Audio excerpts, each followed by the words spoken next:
Welcome to another edition of Let's Have Some Fun. Do me a favor and make sure you hit that like button and subscribe to my channel. I like to feature artists in a nice and positive way. And today I will be featuring Neil Diamond. Neil Leslie Diamond, born January 24th, 1941, is an American singer-songwriter and actor. He has sold more than 100 million records worldwide, making him one of the best-selling musicians of all time. Diamond was inducted into the Songwriters Hall of Fame in 1984 and into the Rock and Roll Hall of Fame in 2011. In 2011, he was an honoree at the Kennedy Center Honors and received the Grammy Lifetime Achievement Award in 2018. In 2019, his 1969 signature song, Sweet Caroline, was selected by the Library of Congress for preservation in the National Recording Registry for being culturally, historically, or aesthetically significant. Let's meet young Neil. Neil Leslie Diamond. He attended Erasmus Hall High School. Often bored in class, he found writing song lyrics more to his liking. He began cutting classes and taking the train up to Tin Pan Alley, where he tried to get some of his songs heard by local music publishers. In his senior year, when he was just 10 units short of graduation, Sunbeam Music Publishing offered him a 16-week job writing songs for $50 a week. That's equivalent to about $423 per week in 2019 dollars. And he dropped out of college to accept it. His first success as a songwriter came in November 1965 with Sunday and Me, a top 20 hit for Jay and the Americans. Greater success followed with I'm a Believer, performed by the Monkees. He wrote and recorded the songs for himself, but the cover versions were released before his own. The unintended consequence was that Diamond began to gain fame as a songwriter. I'm a Believer became a gold record within 2 days of its release and stayed at the top of the charts for 7 weeks, making it the Popular Music Song of the Year in 1966. Let's have some fun. We mentioned Jay and the Americans and the Monkees already. There are 3 groups in particular that are more famous for Neil Diamond songs than Neil himself. Can you guess who they are? A. The Temptations. B. The Monkees. C. Jay and the Americans. D. The Rolling Stones. E. Smash Mouth. Or F. The Partridge Family. Of those choices, your correct answers are B, C, and E. The Monkees, Jay and the Americans, and Smash Mouth. And I'm pretty sure a number of other groups have covered songs wrote by Diamond, but there are way too many to mention. And so you know the Monkees, who made I'm a Believer an international hit, and not to be outdone, but because of the Shrek movie, the band Smash Mouth had a very successful run with the same song. Back to Neil. In late 1969, he moved to Los Angeles. His sound mellowed with such songs as Sweet Caroline, Holly Holy, Cracklin' Rosie, and Song Sung Blue, the last 2 reaching number 1 on the Hot 100. Sweet Caroline was Diamond's first major hit after his slump. In 1971, Diamond played 7 sold-out concerts at the Greek Theater in Los Angeles. The performance of August 24th, 1972 was recorded and released as the live double album Hot August Night. Hot August Night demonstrates Diamond's skill as a performer and showman as he reinvigorated his back catalog of hits with new energy. In 1973, Diamond switched labels, returning to Columbia Records for a $1 million advance per album contract. That would be $5,759,370 in 2019. His first project, released as a solo album, was the soundtrack to Jonathan Livingston Seagull. The film received hostile reviews and did poorly at the box office, and the album grossed more than the film did. Richard D. Bach, author of the best-selling Source Story, disowned the film, and he and Diamond sued Bartlett, though for different reasons. In Bach's case, it was because he felt the film omitted too much from the original novella. Whereas in Diamond's case, it was because he felt the film had butchered his score. After Jonathan, Diamond declared, "I vowed never to get involved in a movie again unless I had complete control."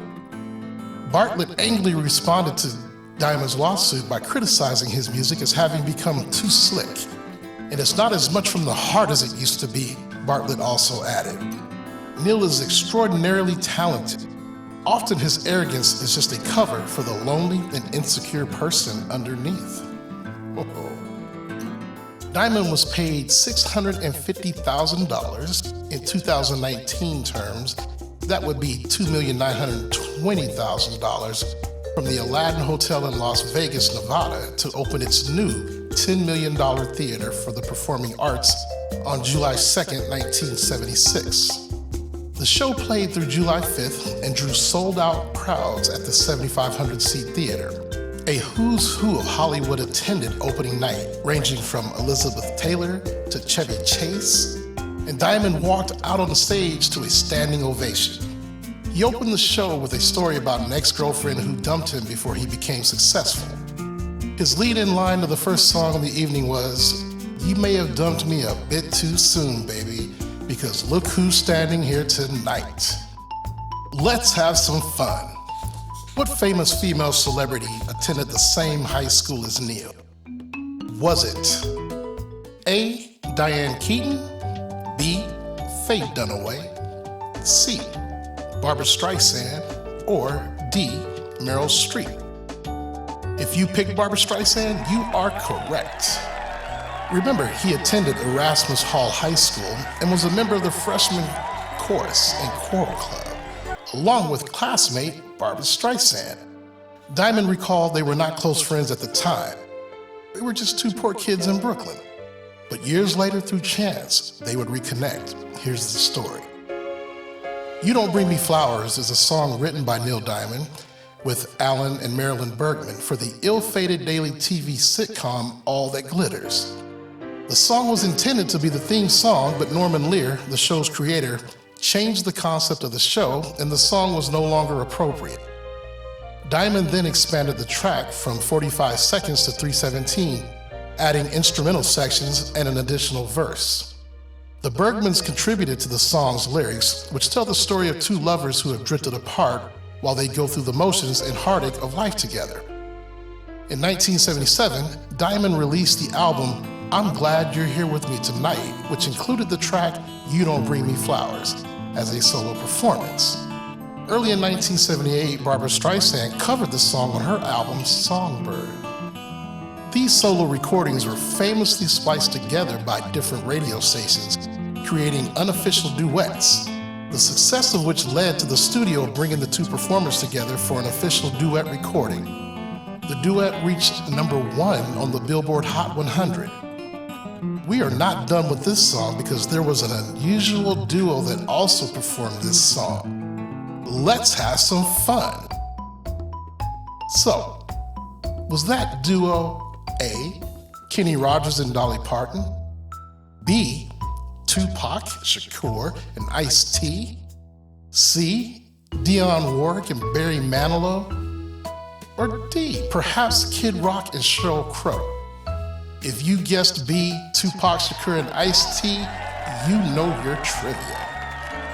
A planned film version of You Don't Bring Me Flowers to star Diamond and Streisand fell through when Diamond instead starred in a 1980 remake of the Al Jolson classic, The Jazz Singer, alongside Laurence Olivier and Lucy Arnaz. Though the movie received poor reviews, the soundtrack spawned 3 top 10 singles: Love on the Rocks, Hello Again, and America, the last of which had emotional significance for Diamond. America was the story of my grandparents, he told an interviewer. It's my gift to them, and it's very real for me. In a way, it speaks to the immigrant in all of us. The song was performed in full by Diamond during the film's finale. The song was also the one he was most proud of, partly because of when it was later used. National news shows played it when the hostages were shown returning home after the Iran hostage crisis ended.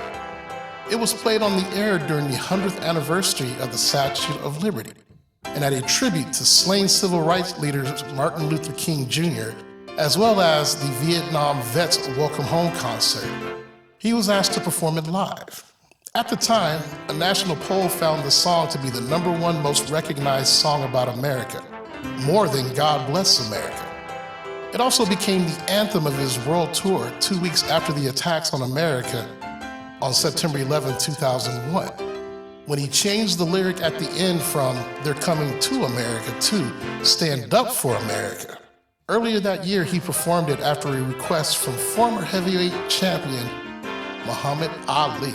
Another top 10 selection, Heartlight, was inspired by the blockbuster 1982 movie E.T. the Extraterrestrial. The 1990s saw a resurgence in Diamond's popularity. Sweet Caroline became a popular sing-along at sports events. It was used at Boston College football and basketball games. And it was even played at sports events in other countries, such as a Hong Kong Sevens rugby tournament or a soccer match in Northern Ireland. It became the theme song of Red Sox Nation. The song also came to be played during the 8th inning of every New York Mets home game. The New York Rangers also adapted it as their own and played it whenever they were winning at the end of the third period of their games. The Pitt Panthers football team also played it after the third quarter of all home games.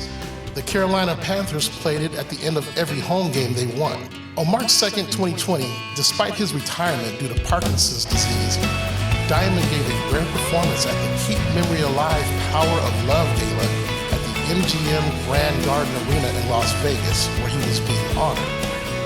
On March 22nd, 2020, Diamond posted a video to YouTube playing Sweet Caroline with slightly modified lyrics.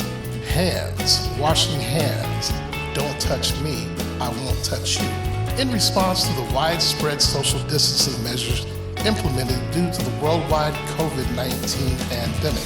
So he's not just a man of music, but he's also is a man that has used his influence to remind Americans of our deep immigration past and also to help with the COVID-19 global pandemic.